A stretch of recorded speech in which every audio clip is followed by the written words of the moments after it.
Bonjour, bienvenue à tous. Nous sommes le jeudi 6 juillet et nous avons grand plaisir à partager avec vous ce matin les éléments fondamentaux du décret tertiaire et la méthodologie pour être prêt à déclarer ces données énergétiques au 30 septembre sur Opérate.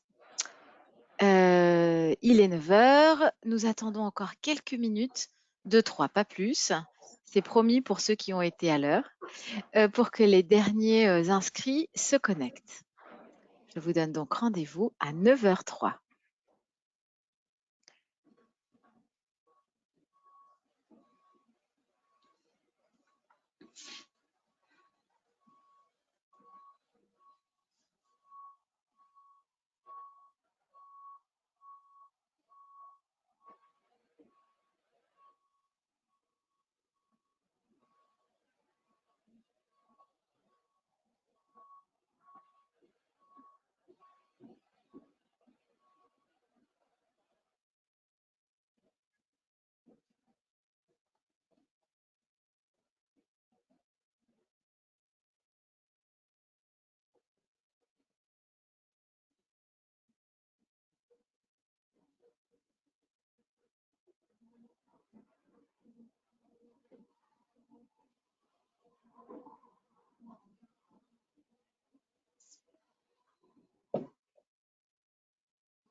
En attendant, je voulais faire un spécial coucou à la CCI des Landes qui est parmi nous, puisque les Landes, c'est mon département d'origine.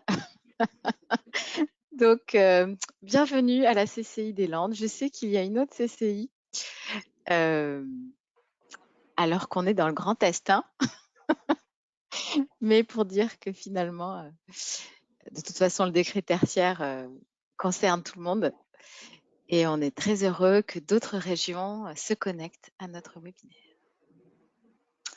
Et bon, un petit up, comme on dit aujourd'hui chez les jeunes, pour la CCI des Landes.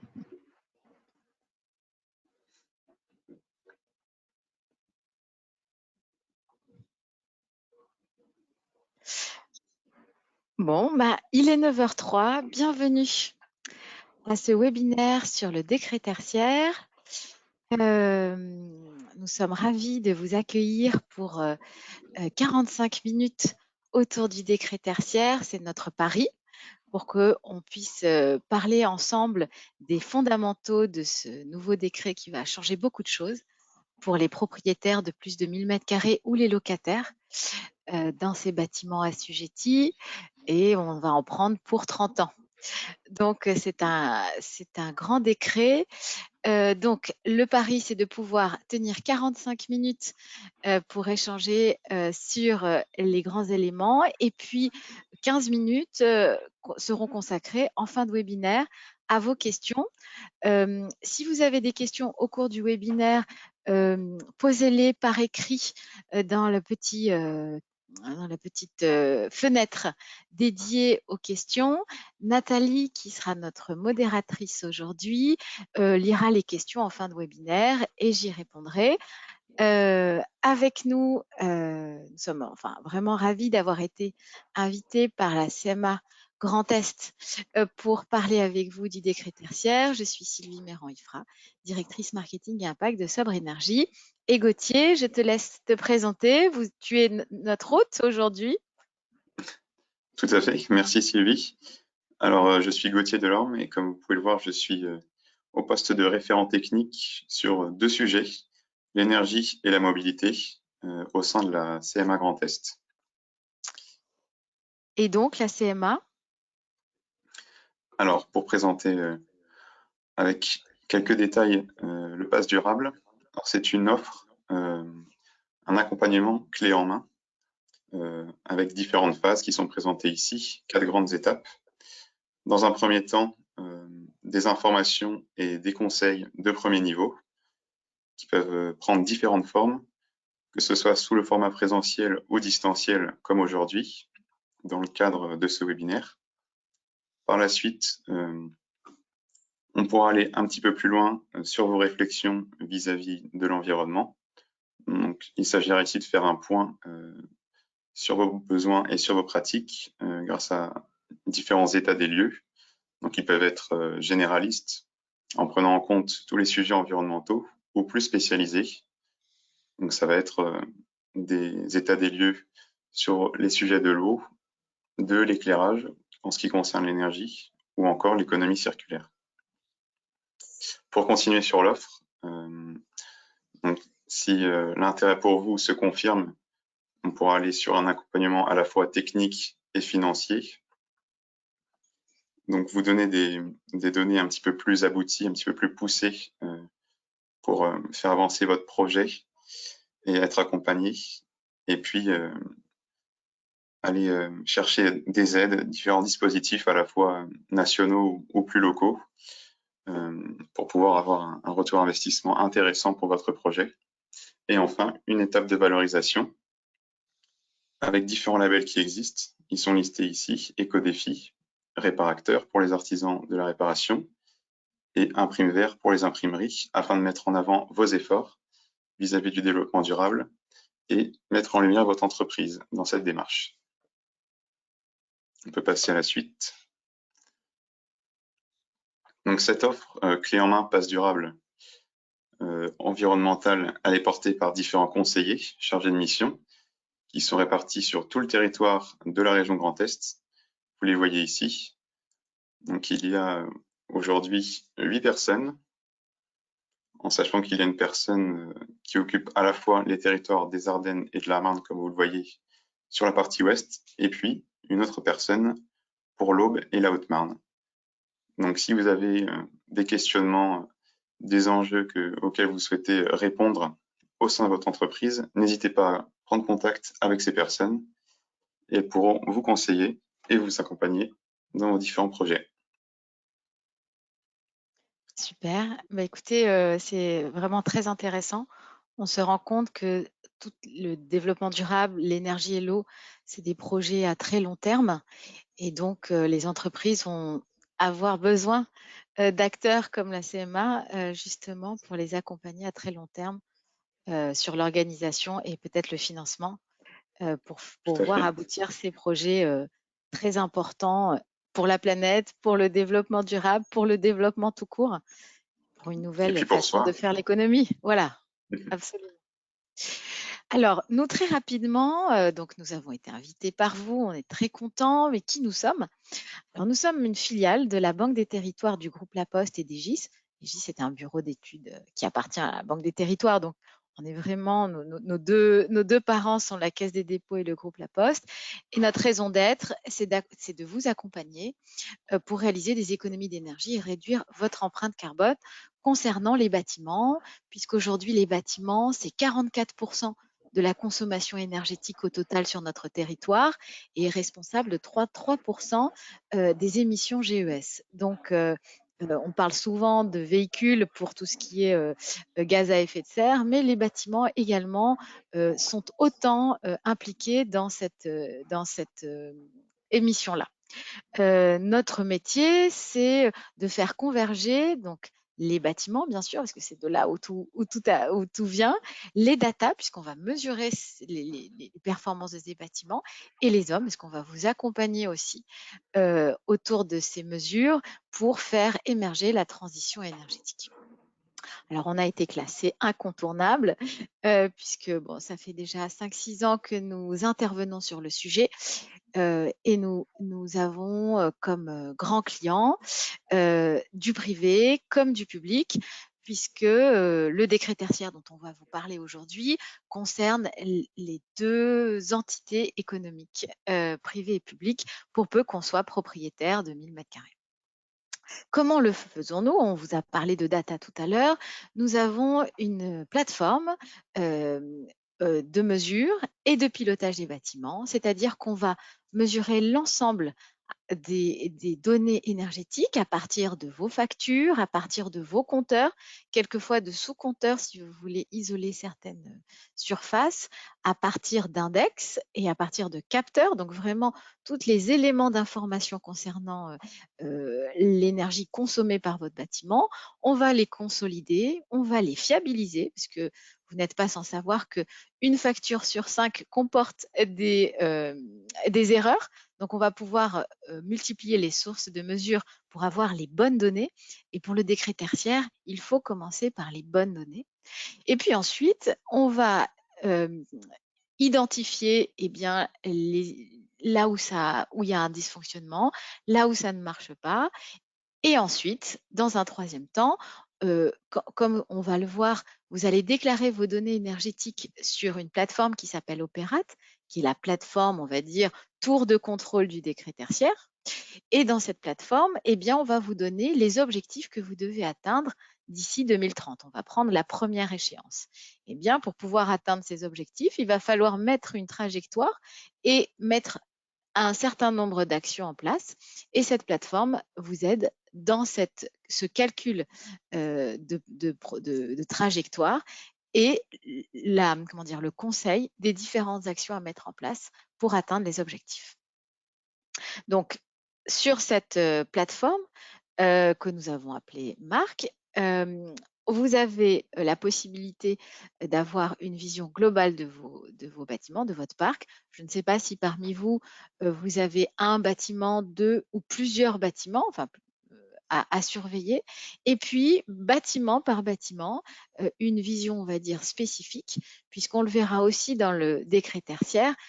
Il est important de connaître les performances bâtiment par bâtiment parce que vous avez la possibilité, c'est ce qu'on appelle la mutualisation, de compenser un bâtiment à très bonne performance énergétique par un bâtiment un peu moins performant. Donc, quand vous avez une vision bâtiment par bâtiment, vous pouvez compenser et atteindre les objectifs du décret à l'aune, enfin vraiment à la mesure de votre parc, beaucoup plus rapidement. Donc, qu'allons-nous voir aujourd'hui? Quels sont les fondamentaux du décret tertiaire? Quand on nous parle de opérate, qu'est-ce qu'on veut dire par opérate? Les objectifs et trajectoires dont on vient de parler. Comment on va créer un compte, collecter les données, déclarer ces données, et puis on va mettre un petit point d'actualité sur ce qu'on appelle valeur absolue 2. C'est un nouveau décret qui est paru en avril, peut-être en avez-vous entendu parler, et qui précise plus de modalités d'application du décret tertiaire. Alors, on a fait une petite note d'humour parce qu'effectivement, quand les entreprises voient arriver le décret tertiaire, déjà qu'il y a l'URSSAF, déjà qu'il y a le Covid, déjà qu'il y a un chiffre d'affaires, déjà qu'il y a… Bon, bref, il y a énormément de problèmes à gérer dans une entreprise. Si on rajoute la dimension énergétique, plusieurs entreprises nous ont confié leur embarras. Nous, on leur répond, oui, c'est la loi, il va falloir faire des choses dans la consommation énergétique, ne serait-ce que pour vous, par rapport à l'augmentation des prix énergétiques. Les prix aujourd'hui explosent. Le décret tertiaire, il faut le voir comme une méthode, un canevas pour vous accompagner vers la diminution de vos consommations et la maîtrise de vos factures. Je vous donne un petit exemple. Il y a un an, le coût au mégawattheure était de 40 euros. Aujourd'hui, ce même coût est de 340 euros. En tant que particulier, on ne le sent pas. En tant qu'entreprise, on ne le sent pas encore aussi important. Mais d'ici janvier 2023, il est fort à parier que ce coût passera à plus de 500 euros le mégawattheure, ce qui a des répercussions sur vos consommations, enfin sur le prix de votre facture, très important. Je ne parle pas du gaz, là j'étais juste sur l'électricité, le gaz c'est la même chose. Donc ce décret tertiaire, il faut le voir aussi comme une méthode pour diminuer vos consommations énergétiques et donc maîtriser plus vos factures. Et puis un geste aussi très important pour la planète. Vous avez dû entendre parler des rapports du GIEC ou d'autres rapports de climatologues qui disent qu'il faut faire quelque chose sur ces consommations énergétiques. Sinon, on va prendre 2 degrés, c'est-à-dire 12 degrés de plus en France, en moyenne. Donc, on revient sur Terre, le décret tertiaire et opéra, quel est-il? Peut-être que vous en avez déjà entendu parler, mais je rappelle rapidement les fondamentaux et vous aurez les slides à la fin du webinaire afin que vous puissiez garder ces fondamentaux-là. Sachez que par ailleurs, vous avez ce qu'on appelle une FAQ ADEME. Vous allez sur opéra, vous marquez décret tertiaire FAQ et vous irez sur, vous atterrissez sur une page qui s'appelle FAQ Opérate. Et là, vous avez toutes les questions que vous pouvez vous poser auxquelles eh bien, l'ADEME répond. Donc, en revenant aux fondamentaux, et puisqu'on est là aussi pour ça et pour partager ces fondamentaux-là, le décret tertiaire fait partie d'une grande loi, qui est la loi Elan, qui a établi un certain nombre, qui est une loi environnementalement favorable, qui a établi 2 grands éléments, l'élément sur la mobilité, le plan de mobilité des entreprises, et l'élément sur l'immobilier et le bâtiment. Et cet élément sur le bâtiment, c'est le décret tertiaire. Ce décret tertiaire est accompagné de plusieurs arrêtés qui en définissent l'application concrète. Aujourd'hui, nous avons 3 arrêtés, l'arrêté méthode, l'arrêté valeur absolue 1 et l'arrêté valeur absolue 2 dont on va vous parler. On attend un 3e arrêté qui s'appelle la valeur absolue 3 ou seuil 3 à apparaître d'ici fin 2022. L'objectif de ce décret, c'est d'atteindre une performance énergétique au mètre carré. C'est l'objectif fondamental. Pour ce faire, il y a 2 façons de calculer cet objectif. La première façon, c'est de calculer à partir d'une année de référence qui est comprise entre 2010 et 2019, une diminution pour 2030, 2040 et 2050 de 40, 50 et 60%. Vous êtes dans votre bâtiment, je ne sais pas, depuis 2008, vous avez réalisé des travaux en 2017 et puis naturellement, l'année la plus énergivore, ce serait peut-être 2016 et ça pourrait être votre année de référence pour 2030, 2040 et 2050.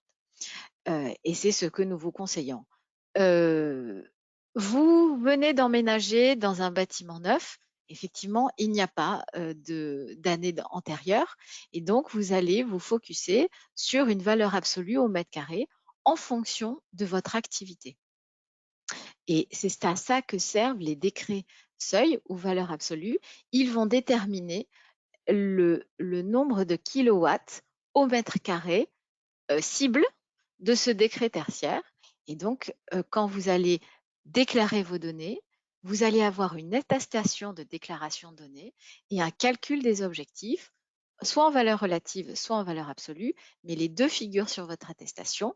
Et si vous atteignez un des 2 objectifs, eh bien, vous avez validé votre décret. Il concerne tous les bâtiments tertiaires et même les parties tertiaires dans les sites industriels. Donc, à partir du moment où votre bâtiment tertiaire fait 1000 m², eh bien, vous êtes concerné, que vous soyez propriétaire ou locataire.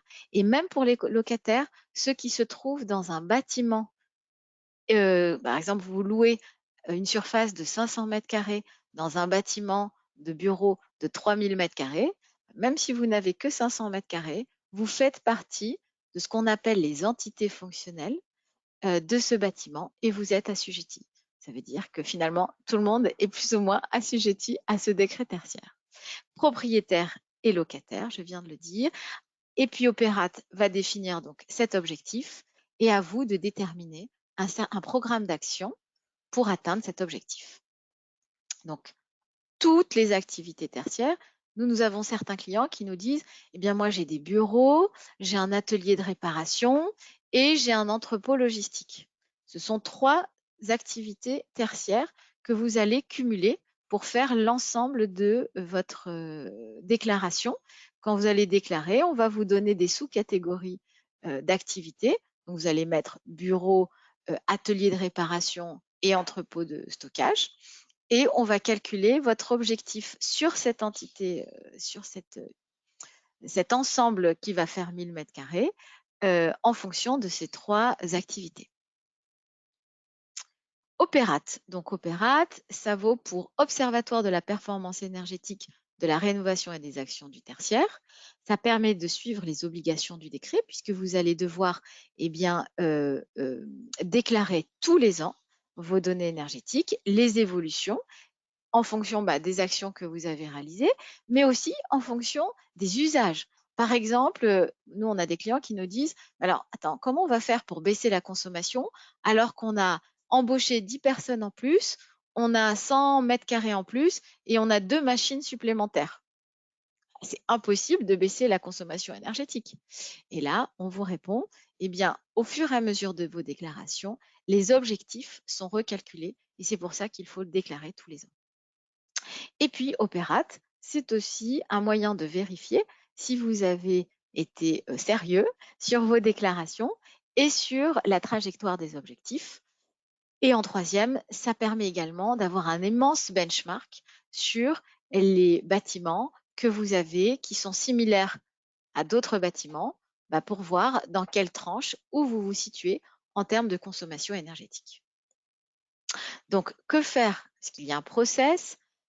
Vous avez jusqu'au 30 septembre, donc c'est-à-dire 1 mois et demi, enfin 1 mois, 2 mois, allez, 2 mois pleins pour vous mettre en conformité. Il faut pouvoir créer un compte utilisateur si vous avez plusieurs entités fonctionnelles, renseigner les données patrimoniales, c'est-à-dire les définitions de vos combien de mètres carrés, où ça se situe, votre SIRET, etc. Et puis ensuite, renseigner les consommations de l'année de référence. Nathalie, est-ce qu'on a prévu un sondage pour ce webinaire pour savoir qui a déjà un compte assujetti parmi notre audience? Alors non, on n'a pas prévu de sondage, mais je peux en rédiger un et on pourra le diffuser dans quelques minutes. Ok, donc Nathalie Simet, en fait, c'est important de savoir parmi vous qui a déjà créé un compte. Après, nous, on fait des webinaires souvent et on est à 70-30 entre ceux qui n'ont pas créé 70 et ceux qui ont créé 30. Ah, donc, aujourd'hui, en France, il y a 960 millions de mètres carrés de tertiaire. 800 millions de mètres carrés sont concernés par le décret tertiaire et on est à peu près à 50 millions de mètres carrés déclarés. Donc, on est encore loin du compte. Mais le but, c'est qu'on puisse justement, entre août et septembre, déclarer le maximum de mètres carrés sur Opérate. Donc, vous allez renseigner vos consommations de l'année de référence. Si vous êtes propriétaire et locataire exploitant, vous allez renseigner tous les éléments. Si vous n'êtes que propriétaire, vous allez renseigner les données patrimoniales parce que ce n'est pas vous qui êtes responsable des consommations, c'est votre locataire qui renseignera les consommations de l'année des années de référence, puisqu'il est là depuis, on va dire, 2010 ou 2015, et puis ces différentes consommations annuelles. L'année 2020 et 2021 ne comptent pas parce que ce sont des années Covid. Alors ça y est, là, le sondage est ouvert. Je vous invite à répondre à la question. Effectivement. Bravo Nathalie.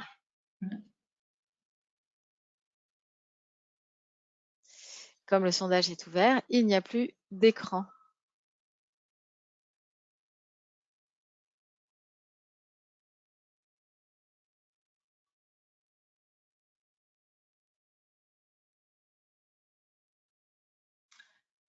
Alors, pardon, ça y est, on a les résultats. 17% de l'audience a déjà créé son compte sur Opérate, 54% ne l'a pas encore fait et 30% ne savent pas et 30% ne sont pas concernés, pardon. Ah, ils ne sont pas concernés. Ok. Ouais, ils ne sont pas concernés. Ok.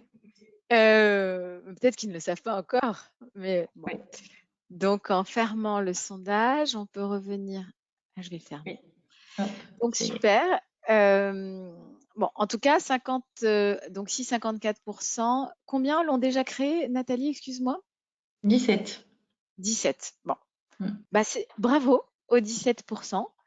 Et pour les 54 restants, eh bien, on est là pour ça, pour vous accompagner dans cette création-là. Donc, vous allez renseigner vos données de consommation 2020-2021. Ce ne sont pas des années qui comptent, puisqu'il y a eu le Covid, et en général, il y a eu très peu d'occupation par rapport aux années précédentes. Donc, ça ne peut pas être des années de référence, à moins que vraiment vous n'ayez aucune année de référence de consommation. Et là, vous êtes obligé de mettre 2020 et 2021, mais les objectifs vont être très difficiles à atteindre, à moins aussi que vous ayez un immeuble complètement neuf. Et là, on vous l'expliquera plus tard, vous avez jusqu'à 3 ans pour caler une année de référence qui correspond en fait à une pleine année d'exploitation. Ça peut être une année calendaire comme une année filante, c'est-à-dire entre, on va dire, septembre-septembre, octobre-octobre, etc. Renseigner les indicateurs d'usage. Comme je vous l'ai dit tout à l'heure, ça va dépendre du nombre de personnes que vous avez, le nombre de machines que vous avez et la, on va dire la cadence, si vous êtes en 8 heures, 2 fois 8 heures, 3 fois 8 heures. Et vous avez à la fin de cette déclaration une attestation. En 2022, vous n'aurez pas cette attestation, enfin elle sera provisoire parce que l'année 2022, elle compte, mais un peu, c'est l'année de toutes les erreurs possibles. C'est l'année d'apprentissage pour vous et pour Opérat, hein, mais c'est l'année d'apprentissage. On a le droit de se tromper, mais même si on n'est pas sûr de soi, même si on se dit que peut-être c'est faux, allez-y quand même pour vous familiariser avec Opérat. C'est très important. Et il en résultera peut-être une plus grande connaissance des outils et pour 2023, une maturité plus importante. Parce que 2023, ce n'est plus l'année des tests. Alors, très rapidement, le rappel des échéances. 20 septembre 2022, donc 30 septembre, pardon, 2022, première échéance de déclaration. On vous le dit en chuchotant, vous aurez peut-être octobre, novembre aussi pour vous caler. En tout cas, jusqu'à fin 2022. Mais ça, c'est pas officiel. Il faudra que vraiment fin 2024, toutes les données soient calées, puisque les premiers contrôles de la justesse des données se font en 2024. Septembre 2027, on appelle ça la modulation des objectifs. Et on va en reparler rapidement, mais puisqu'on a l'échéance 2027, je vous explique rapidement. Votre Opérat va vous définir des objectifs. Et vous ne pouvez pas atteindre ces objectifs. Ils sont trop difficiles à atteindre pour vous parce que vous êtes dans un bâtiment classé, parce que votre bâtiment des années 70, techniquement, on ne peut pas atteindre cet objectif, parce que le coût des travaux est beaucoup trop important pour atteindre les objectifs. Vous avez la possibilité de moduler les objectifs, de dire « je vais faire des efforts, mais je n'atteindrai pas l'objectif qu'Opérat me donne ». Pourquoi je n'atteindrai pas? Pourquoi je dois moduler les objectifs? Eh bien, dans un dossier technique, vous mettez toutes les raisons et vous l'envoyez, vous le laissez à la disposition de l'ADEME. Et vous calez dans votre Opérat ce qu'on appelle objectif modulé. Vous avez jusqu'à 2027 pour le faire, mais après 2027, si vous n'avez pas modulé les objectifs que vous ont proposés Opérat, eh bien, vous serez obligé d'atteindre des objectifs, sinon sanction. J'espère que je suis claire, mais on reverra ce point-là. Donc, vous allez prendre connaissance de vos objectifs dès 2022. En 2023, vous allez réfléchir à comment atteindre ces objectifs. Vous allez peut-être faire un audit. Et puis, à la fin de l'audit, vous allez vous dire « Ah, mais non, mais je n'arriverai jamais parce que c'est trop compliqué, c'est trop cher. » Donc, il y a des règles. On les verra et vous les aurez sur les slides. Il y aura des règles qui feront que vous êtes autorisé à moduler ou non autorisé à moduler et jusqu'à quel point vous allez moduler. Et puis en 2024, vous allez mettre objectif modulé parce que je ne peux pas atteindre. En revanche, cet objectif modulé ne peut pas être supérieur à l'année de référence que vous avez choisie. Donc il faudra de toute façon faire des efforts. Peut-être pas à hauteur de l'objectif de Opéra, mais faire des efforts pour baisser cette consommation. Et fin 2031, premier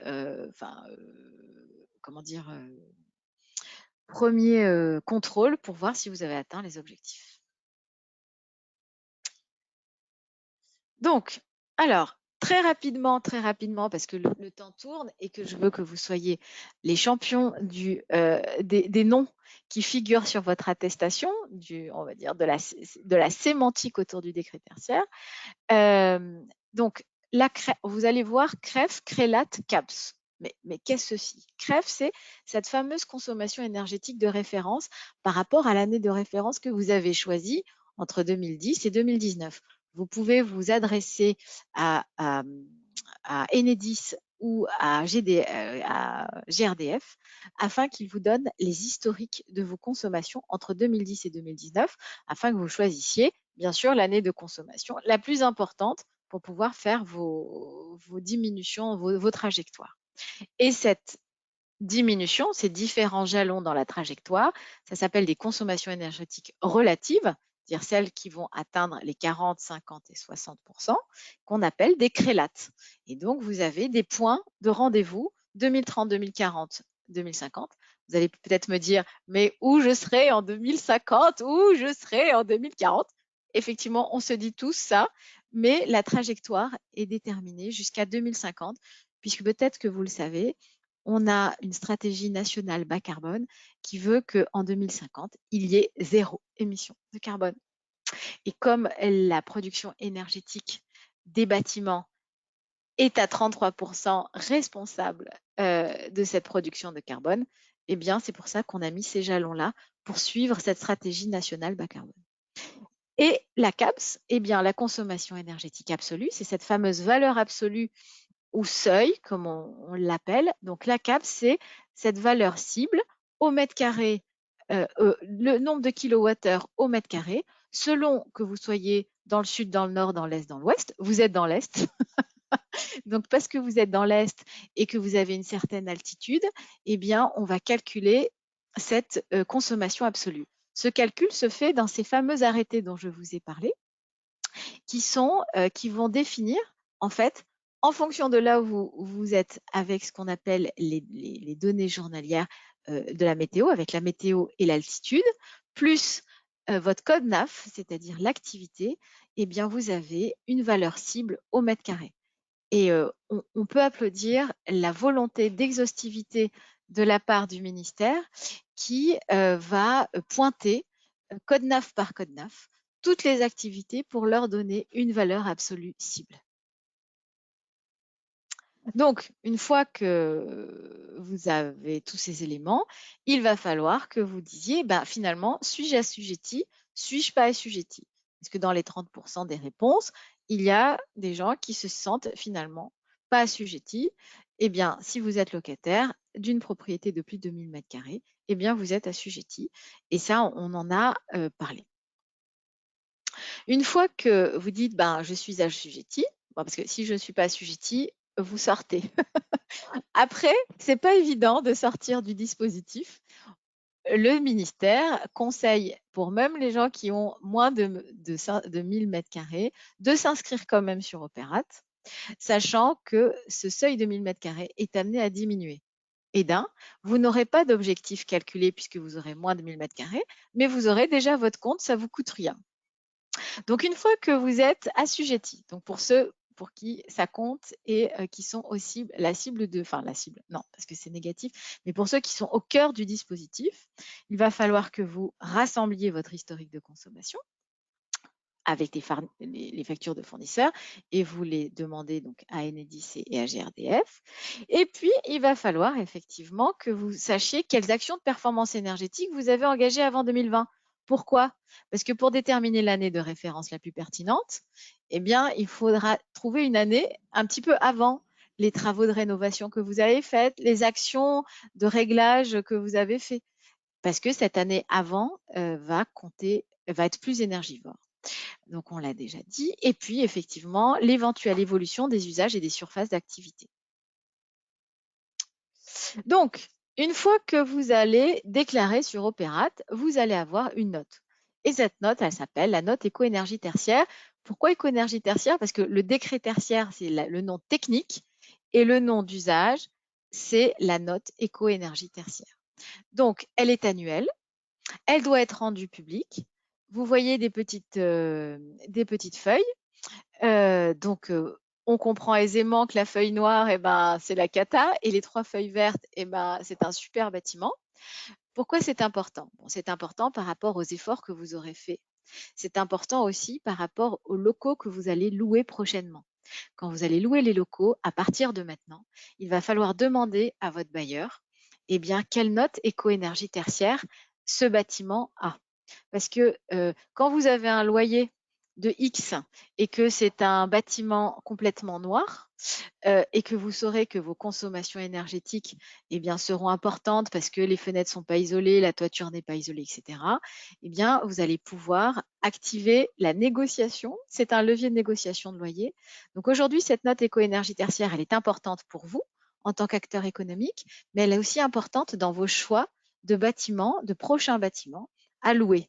Si vous êtes propriétaire et que vous allez vendre, eh bien, il faudra adjoindre ce document-là au document de vente. Et si vous allez acheter, de la même façon, ça établit une certaine valeur. Aujourd'hui, les choses sont en train de se mettre en place. Nous avons des clients qui veulent acheter des bâtiments et qui nous demandent un audit pour savoir combien ça leur coûtera de se mettre en conformité avec le décret tertiaire. Ce sont des nouvelles pratiques qu'il faudra prendre en compte au fur et à mesure de vos choix de location et de vos choix d'achat dans le monde professionnel. Donc, votre attestation numérique, voilà à quoi elle ressemble. Vous avez d'ailleurs, maintenant, ça n'a plus de secret pour vous, les CRELAT, vous voyez, 2030, 2040, 2050, la CABS, vous voyez, 2030, eh bien, ça n'a pas de secret. Et vous voyez que la CABS 2030, elle est à 107, là où l'objectif est à 168. Donc, si vous avez la possibilité de faire ça en valeur absolue, c'est peut-être plus facile quand vous avez des anciens bâtiments. Mais quand vous validez la CRELAT 2030, même si vous n'êtes pas arrivé à la CABS 2030, eh bien, vous avez validé votre premier palier. De la même manière, vous voyez en face objectif modulé. Vous dites 168, je ne peux pas. Je vais aller plutôt à, je ne sais pas, 250, sachant que la moyenne, ça reste quand même 150 à la première CRELAT 2030. Mais bon, il n'y a pas de moyenne vu que c'est tellement différent en fonction des activités. Mais bon, vous dites 168, c'est impossible pour moi, je module à 180.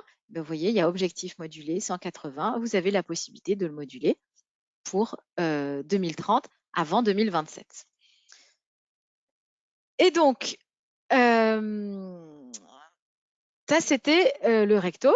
Et là, c'est le verso. Donc, au verso, là, vous avez la possibilité. Alors, on a parlé un petit peu de la mutualisation, on ne rentrera pas parce que là, c'est un peu plus technique.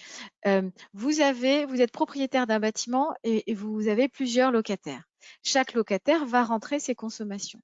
Bien sûr, il y a des locataires qui sont premiers de la classe et puis des locataires qui sont moins premiers de la classe. Donc, les premiers de la classe, c'est les 3 feuilles.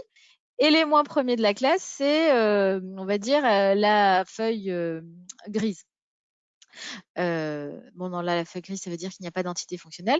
Donc, les moins premiers de la classe, c'est la feuille orange. Mais ils sont à 2600 mètres carrés dans votre bâtiment. Eh bien, on va faire une consolidation de l'ensemble de ces notes pour votre bâtiment. Et comme 2600 jaune l'emporte sur les 1000 mètres carrés verts et les 400 verts, eh bien, la moyenne et la consolidation de cette note sera jaune. Ça met le doigt sur un élément très important, c'est que tout le monde est solidaire vis-à-vis de la consommation globale du bâtiment. Ça met aussi le doigt sur le fait que vous, en tant que locataire, vous êtes responsable des consommations énergétiques et vous avez votre feuille, mais le propriétaire qui va avoir sa feuille de bâtiment, pour garder son bâtiment avec de la valeur, va devoir être très attentif à ce que ses propriétaires ont comme données de consommation. Et ça le met aussi dans une responsabilité importante. Les sanctions. Alors ici, c'est des sanctions, on va dire, officielles, déclarées. Si vous ne faites rien, vous serez classé dans les mauvais élèves. Donc, on va prendre tous les sirettes de France. On va voir s'ils sont dans Opérate. S'ils sont dans Opérate, c'est bien. S'ils ne sont pas dans Opérate, il y a une liste sur un site dédié si, après 2 mises en demeure sur le fait que vous n'êtes pas sur Opérate sont sans suite, eh bien, vous êtes dans le mur sur le mur de la honte, sur le site de la honte ouvert par l'ADEME. Donc, voilà, il faut quand même se déclarer. Et c'est, on va dire, la sanction la plus importante. Si vous ne faites rien jusqu'à 2030, eh bien, vous avez des amendes jusqu'à 7 000 € par personne morale et par site qui ne font rien. Et puis, votre note éco-énergie tertiaire va être noire. Et donc, entre la location et la vente, eh ben, c'est pas top. En revanche, on a d'autres batteries de sanctions qui vont être annoncées d'ici fin 2022, qui sont sur la non-justesse si vous mentez sur vos données énergétiques dans Opéra. Si après un contrôle, on se rend compte que vous avez menti, que vous n'avez pas déclaré les bonnes données et qu'après plusieurs mises en demeure, eh bien, vous ne revérifiez pas et que vous ne déclarez toujours pas les bonnes données, vous avez 30 000 € par infraction. Ce n'est pas encore écrit, c'est le ministère qui nous en a parlé. Ça fera partie d'un article dans le prochain arrêté. Donc, Opérate, rapidement, vous êtes propriétaire, il y a une structure assujettie, vous êtes locataire, donc exploitant, vous avez une entité fonctionnelle assujettie. Il faut savoir que l'entité fonctionnelle assujettie, c'est l'unité de base la plus importante dans Opérate. Et donc, il va falloir déclarer vos entités fonctionnelles. Vous êtes locataire dans un bâtiment, dans une structure, vous déclarez votre EFA. Vous pouvez donc la déclarer ou confier à un mandaté, vous devenez mandataire, cette déclaration. Je passe rapidement. On vous a mis à l'écran, dans les slides, les différents écrans auxquels vous serez confrontés dans la plateforme Opérate. Mais vous verrez, c'est assez intuitif, tout y est expliqué. Vous déclarez votre nature de votre structure assujettie, commune, entreprise, vous déclarez votre SIRET et ensuite vous tapez suivant. Et puis on retrouve selon votre SIRET les différents bâtiments qui sont liés à votre entreprise. Ça sera différents sirènes pour le coup ensuite. Et bon, vous continuez. Juste, je vous mets donc, quand vous voyez le menu en haut, il y a accueil, structure, EFA, donc entité fonctionnelle assujettie, les consommations que vous allez déclarer, celles de référence, les 2020-2021 et celles de 2022, le paramétrage du compte et les différentes ressources qui sont ce dont vous avez besoin pour avancer dans cette déclaration. Donc là, je vous passe vite les différents écrans. Vous les aurez dans les slides. Donc là, on en a parlé. C'est les données que vous devez déclarer dans Opérate et les acteurs auprès desquels vous devez vous procurer ces données. On en a parlé encore. Donc, ces fameux indicateurs d'intensité d'usage, vous le voyez, donc ces indicateurs d'intensité d'usage vont dépendre de l'activité dans laquelle vous êtes. Par exemple, on vous a donné quelques exemples en fonction de l'activité. Quand vous êtes dans des services administratifs, c'est l'amplitude horaire, c'est la surface plancher, c'est le taux d'occupation. Quand vous êtes dans la logistique du froid, c'est la hauteur de la zone de stockage, la température de consigne. Donc, vous voyez, quand vous allez indiquer vos intensités d'usage, ils vont différer en fonction de l'activité de votre entreprise. C'est très important, les indicateurs d'intensité d'usage, parce que ça justifie vos consommations et ça établit les objectifs de consommation. Donc là, on en a déjà parlé, liste historique et préparer les déclarations. Ça, on en a déjà parlé, mais on vous les a mis pour que vous ayez bien les éléments. Ce jeu de slides est là aussi pour vous servir de référentiel après ce webinaire. Donc, je passe vite. Il est 45. Vraiment, rapidement, je voulais repartir sur les différents arrêtés. Si vous en entendez parler, sachez qu'effectivement, il y a cette valeur absolue 1 qui est parue en janvier 2021, le valeur absolue 2 qui est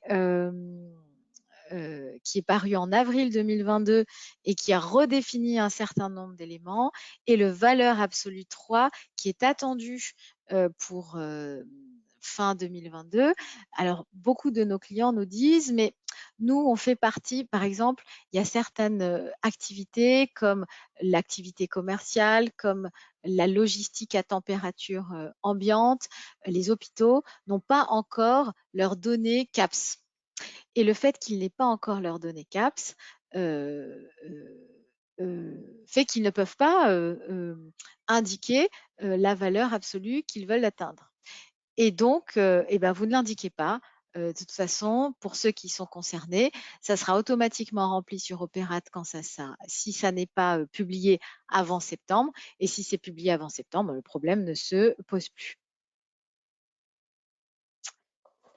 Donc, là, on vous a remis ce qu'était une entité fonctionnelle en définition pour que vous puissiez garder cet élément-là en tête et qui font finalement l'ensemble de cette valeur, de cet arrêté valeur absolue 2. Je vais m'arrêter là parce qu'il est 9h45 et on a fait un premier tour des fondamentaux du décret tertiaire. Vous avez les slides avec tous les éléments techniques et on pourra peut-être faire une deuxième session peut-être pour revenir sur ces éléments techniques-là. Mais grosso modo, tout ce que vous voyez indiqué ont été évoqués lors de ces 45 minutes. Je vais rapidement vers la slide finale pour écouter déjà les premières questions que vous avez autour du décret tertiaire. Nathalie, as-tu des éléments? Oui, on a quelques questions, effectivement. Donc, première question, nous avons 1600 m² de bâtiments et environ 70 m² de bureaux et sanitaires. Sommes-nous concernés? Alors, 1600 m² de bâtiments qui ne sont pas tertiaires? On ne sait pas. Est-ce que la personne peut préciser, effectivement? Voilà. Donc, il y a 1600 m² de bureaux, de bâtiments et 300 tertiaires. Et 70 m² de bureaux et sanitaires. D'accord. Bon, si ce n'est pas tertiaire, les 1600, vous n'êtes pas concerné. Si dans les 1600, il y a 1000 m² de logistique, c'est-à-dire de stock à plus de 5 jours, vous êtes concerné. Si c'est de la production pure, vous n'êtes pas concerné. Donc, tout va dépendre de la nature des 1600 m² que vous évoquez. D'accord. Est-ce que l'atelier de réparation est une activité tertiaire? Oui, oui, monsieur ou madame. Tout à fait. Alors, bonjour. Mon directeur général a une résidence de tourisme, un garage pour 4x4 et une association. Est-ce que les 3 structures doivent être déclarées ensemble? Alors, très bonne question. Alors, si ces 3 éléments, alors il y a dit résidence de tourisme, un parking et Une association. Et l'association. Donc des bureaux. Oui, j'imagine que ce sont des bureaux. Oui. Alors, si ils font partie de la même unité foncière, c'est-à-dire l'unité cadastrale, c'est-à-dire concomitant à côté, et qu'il est propriétaire de ces 3 éléments, il va donc ajouter la résidence, le parking et l'association. Et comme il est propriétaire exploitant, ces 3 éléments font une entité fonctionnelle, font une entité fonctionnelle assujettie. Assujettie. Mhm. Voilà. Si ces éléments sont disparates et ils ne sont pas, c'est-à-dire qu'ils ne sont pas à côté, eh bien, il faudra identifier s'ils font plus de 1000 m². Et voilà, j'espère avoir répondu, mais tout va dépendre un peu de la configuration de ces 3 éléments-là. S'ils ne sont pas à côté, il faudra qu'ils fassent 1000 mètres carrés et c'est chacun un EFA. Alors, merci. Donc, une question. Donc, même si c'est sur les années 2020 et 2021 qu'on a le plus consommé, est-ce que… Alors, Ah oui? pardon, je reformule la question. Alors, a priori, la personne a consommé le plus sur 2020 et 2021. Donc, est-ce qu'elle a la possibilité de mettre 2020 ou 2021 en année de référence? En fait, non ou oui. Si, enfin non et oui, oui et non. Si elle n'a pas le choix, c'est-à-dire qu'elle prouve 2020 ne peut pas être une année de référence, ni 2021, à moins qu'il n'y ait aucune trace des historiques de consommation précédentes. Vraiment, c'est en cas de force majeure. Voilà. Okay. Mais faites attention, si 2020, c'était l'année où ils ont le plus consommé à intensité d'usage égale, qu'elle se pose la question. Est-ce que c'est pas parce qu'elle a augmenté son personnel ou elle a augmenté les… La consommation, c'est vraiment le kilowattheure au mètre carré. Oui, ok. Alors, une question sur notre bâtiment est en crédit bail. Qui dois-je déclarer comme propriétaire principal? Est-ce que c'est mon entreprise ou est-ce que c'est la banque chez qui nous avons fait le crédit bail? Ben, alors, pour le coup, vous êtes considéré comme propriétaire. Mais là, je reviendrai de façon technique. À partir du moment où vous êtes considéré comme propriétaire et que vous assumez les responsabilités de propriétaire, c'est à vous de le déclarer. Mais là, j'ai une petite hésitation. Mais légalement, les personnes en crédit bail sont propriétaires jusqu'à temps qu'ils remboursent leur crédit. Mais je pense que, en tout cas, si vous êtes exploitant, la question se pose pas pour l'exploitation, pour le coup. Mais en tant que propriétaire, en fait, le propriétaire va déclarer son bâtiment. Un exploitant aussi peut déclarer le bâtiment pour pouvoir avoir ce qu'on appelle un identifiant unique, un identifiant bâtimentaire unique, pour pas qu'il y ait plusieurs des doublons. À partir du moment où vous avez votre identifiant bâtimentaire unique, même si vous n'êtes pas tout à fait le propriétaire parce que vous êtes en crédit bail, vous déclarez les données administratives du bâtiment, vous avez votre identifiant bâtimentaire unique et ensuite, ça se joue sur l'exploitant. Donc, à vraiment repréciser, on reviendra vers la personne par mail, mais l'esprit du décret tertiaire veut que ça soit vous qui déclariez votre identité bâtimentaire unique. D'accord. Alors, une question sur les sous-compteurs. Donc, sans sous-compteur, pour la déclaration, comment différencier les consommations de la zone de production et celles de la zone assujettie au décret? Alors, c'est une question qu'on nous pose très souvent. Pour 2022, vous pourrez faire un calcul selon la surface occupée, un ratio surfacique. Mais 2023, il faudra vous équiper de sous-compteurs. Nous travaillons actuellement avec la T2E et la T2E, donc, qui est l'association des C2E, peut-être qu'il y avait des certificats d'économie d'énergie. Et la T2E est en train de réfléchir à une fiche C2E pour financer en partie l'acquisition des sous-compteurs. Donc, ça fera l'objet d'une fiche C2E, le sous-compteur. Ça existe déjà dans l'industrie, ça va exister dans le tertiaire. Donc, si vous êtes industriel, normalement, vous pouvez déjà avoir droit à des sous-compteurs, mais industriels. Pour les éléments surfaciques liés au tertiaire, attendez 2023 pour vous en équiper.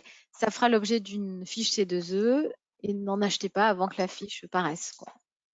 Mais il faudra un sous-compteur de toute façon à partir de 2023.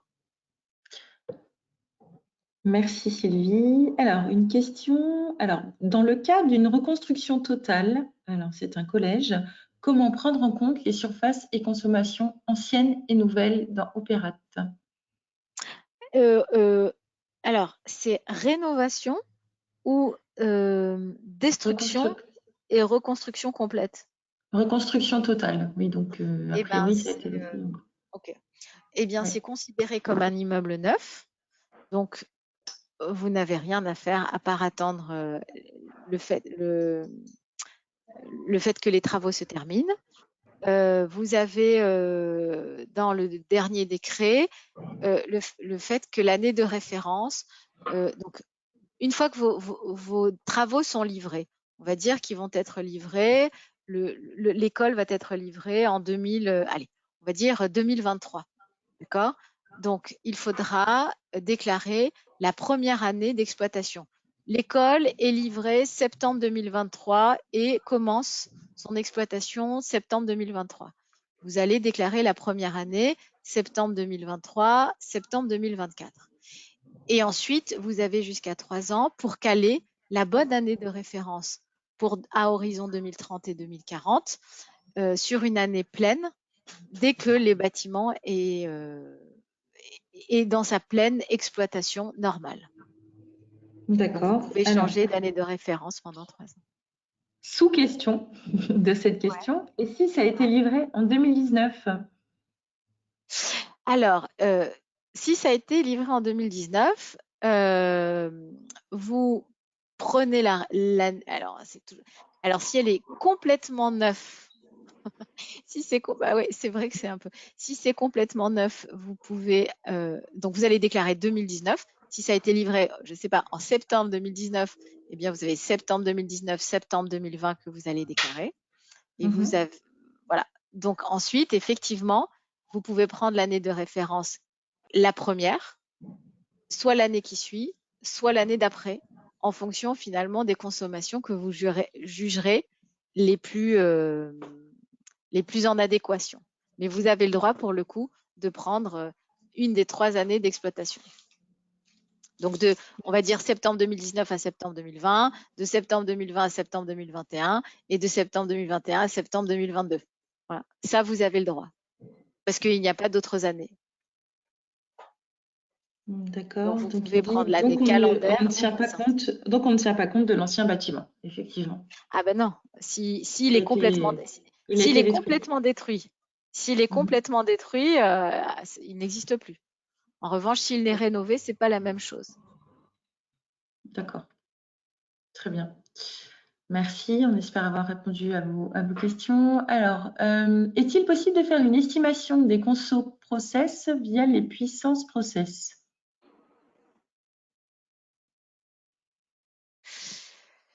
Je suis désolée, je ne comprends pas la question.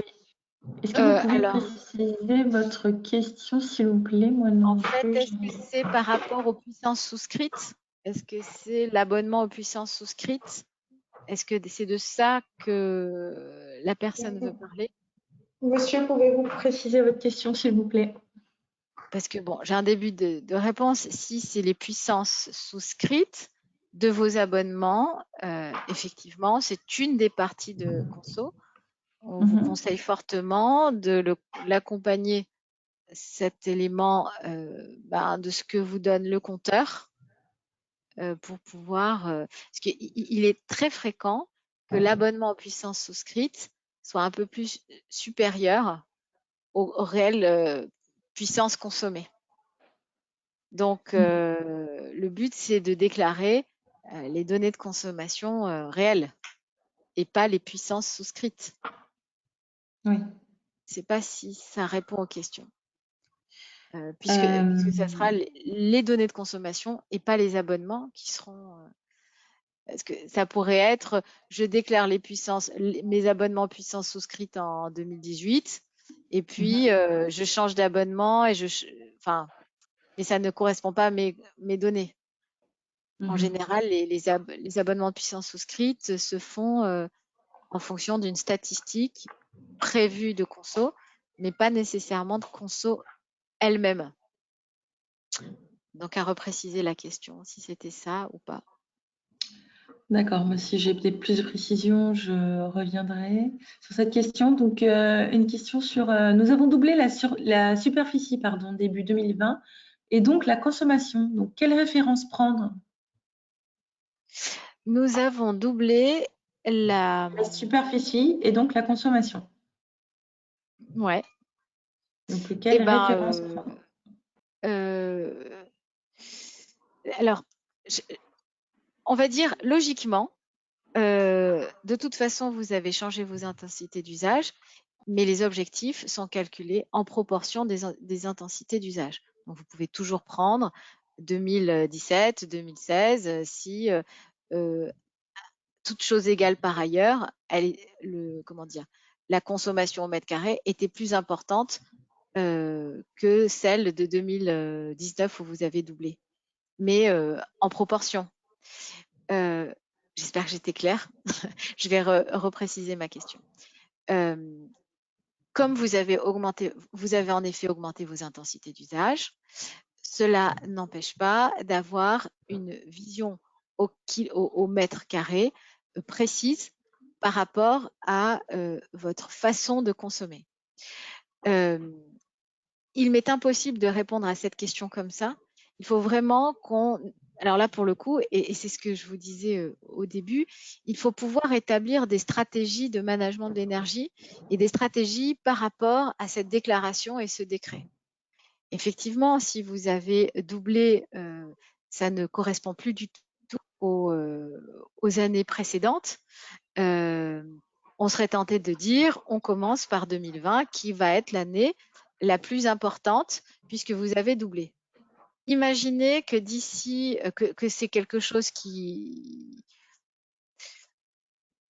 je sais pas, c'est quelque chose qui perdure dans le temps ou quelque chose qui ne perdure pas dans le temps. Est-ce que c'est un projet à long terme? Donc c'est pour ça qu'il faut quand même avoir une vision un peu long terme de ce que vous allez faire de votre consommation ces 10 prochaines années en regard des consommations que vous avez eues les 10 dernières années, mais à isopérimètre. Donc là, je ne peux pas répondre comme ça. Il faut vraiment étudier la question. Et on l'étudie comment? En ramenant ça en proportion au kilowattheure par mètre carré et en imaginant quelle va être votre trajectoire dans 10 ans par rapport à celle qui a été il y a 10 ans. Donc, et si ça vous paraît insoluble, vous vous tournez vers la CAPS, c'est-à-dire la consommation cible par mètre carré. Et c'est beaucoup plus simple, on va dire, entre guillemets. Plus difficile à atteindre, mais plus simple, puisqu'elle correspond plus à votre évolution d'activité. Mais tout va dépendre de quelle va être votre trajectoire, selon vous, de consommation énergétique sur les 10 prochaines années, au regard des 10 dernières années. Et si de toute façon, ça sera toujours ascendant, eh bien, mieux vaut en effet tabler sur la CAPS. Je mets les points parce que nous avons malheureusement oublié les points dans nos adresses email. Vous pouvez tout à fait m'adresser vos questions par mail si vous le souhaitez. On prend une dernière question, peut-être? Oui, bien sûr. Alors, quand la facture d'énergie est comprise dans un loyer commercial et que le propriétaire ne sait pas indiquer le montant pour chaque cellule,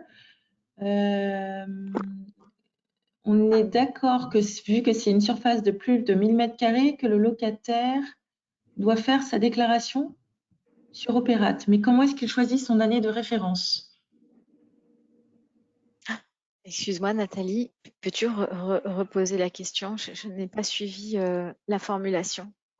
Alors, a priori, il s'agit du cas d'un locataire qui paye un loyer commercial, mais le propriétaire ne sait pas indiquer le montant pour chaque cellule.